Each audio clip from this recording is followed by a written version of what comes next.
يوتيوبرز مصريين كانوا موجودين زمان، ولكن دلوقتي هم اختفوا من على الساحه تماما.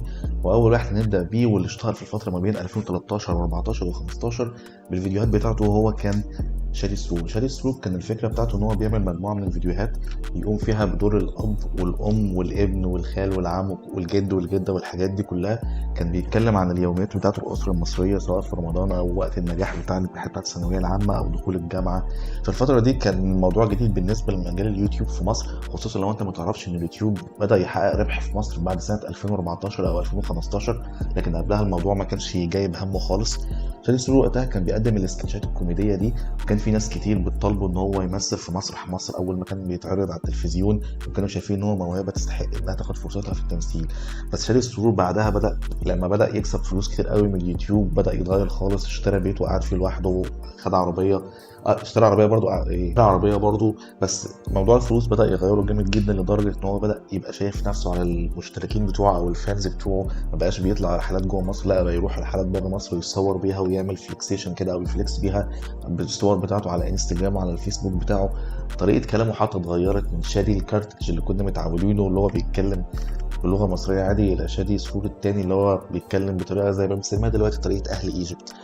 لكن لو انت ما بتعرفش شادي سرور دلوقتي حاليا موجود على تيك توك وبيطلع لايفات يعني على خفيف كده، بيعمل اللي هي لايفات تحديات مع تيك توكرز تانيين، لكن ما عادش بيقدم المحتوى القديم بتاعه. ما اعتقدش كمان ان المحتوى بتاعه اصلا ينفع يتقدم دلوقتي، يعني كان وقتها في 2013 و14 و15، لكن دلوقتي لو رجع بيه حتى على يوتيوب صعب ان هو يقدموا. ايه هي الاسباب اللي وصلت شادي للموضوع ده؟ لو تفتكروا ان هو كان بدا يعمل وشم وبدا الناس تشتمه بامه، فقال انتوا طلعتوا شايفيني بعمل وشم بتشتموني ليه وانا هسيب الاسلام وما اعرفش ايه والكلام ده.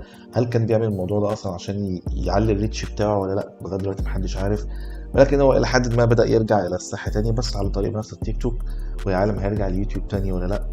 فاكتب لي تحت في التعليقات هل انت كنت من الناس اللي بتتابع شادي سرور وقتها في الفتره بتاعت زمان دي اول ما اليوتيوب بدأ يتشهر بشكل قوي جدا في مصر ولا لا؟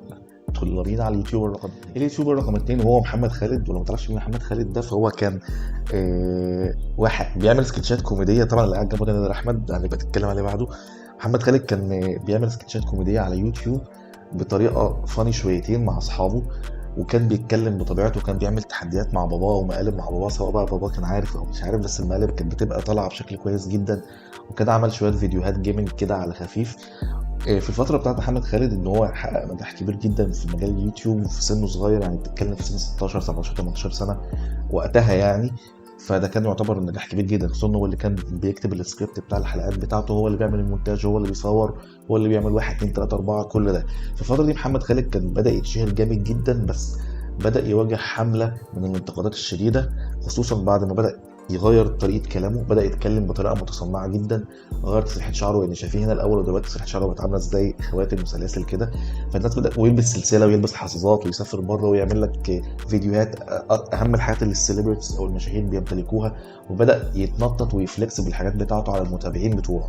أدى ده إن عدد المشتركين عنده يقل بشكل مش طبيعي، يعني يقل شكل جامد جدا.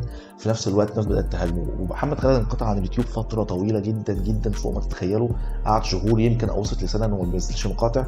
بعد كده رجع بفيديو كليب تاني ان هو معرفش ايه وبلا بلا بلا والكلام ده. بعد كده عمل فيديو تحدي ماتش بوكسنج او ملاكمة مع حد وخسر واتبهدل.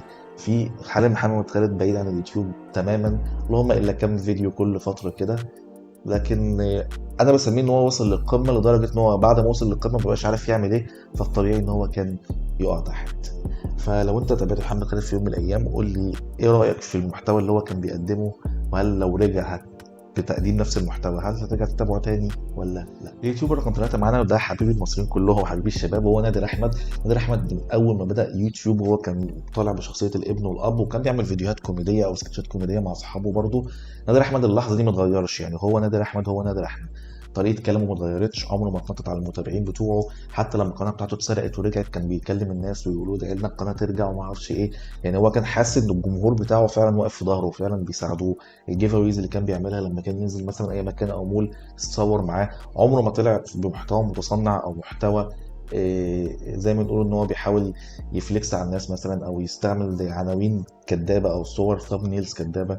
لكن جت فتره عليه كده وبدا يبعد عن مجال اليوتيوب بدون اي سبب، بس هو حاسس ان هو يعني هو خلاص عمل كل حاجه في اليوتيوب، مفيش افكار جديده تانية تتقدم. فكره ان هو يطلع بدور الاب والابن دي خلاص اتحرقت، بدل مش هتجيب مع الناس دلوقتي. فبدا يعمل سكتشات كوميديه شورتس كده بينزلها على يوتيوب شورتس الفتره دي. آه، بيحاول يرجع لمنصه اليوتيوب، بس زي ما قلت قبل كده ان اي يوتيوبر خصوصا في المجالات بتاع السكتشات الكوميديه بيبدا الاول صغير، بعد كده وسط، بعد كده عالي شويه لغايه ما يوصل للقمه. بس اول ما يوصل للقمه ما بيلاقيش حاجه يقدمها، يا اما بيقدم فلوجات، يا اما يقدم مقالب، يا اما يعمل كولابوريشن مع يوتيوبرز تانيين والكلام ده. لكن شعوره ان هو كان على القمه خلاص، هو مش محتاج يعمل حاجه تانيه. بس نادر احمد الى حد ما بيحاول يرجع، كان عنده قناه جيمنج، كان ماشي في موضوع الجيمنج حلو. على صحيح هو ما كانش برو بلاير قوي، بس كان بيقدم محتويات الجيمنج بشكل كوميدي.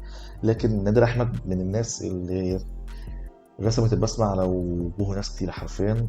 فقولوا لي انتوا هل بتتابعوا نادر احمد لغايه دلوقتي؟ ولو رجع في يوم من الايام بيعمل يوتيوب هل ترجعوا تتابعوه؟ وايه المحتوى اللي نفسكم تشوفوه بيه؟ بس ده كان الفيديو بتاع النهارده، فما تنساش تعمل لايك للفيديو ده واشترك في القناه. احنا وصلنا 320,000، مش 20000 ايه، لا لسه 320,000 دي بدري عليها.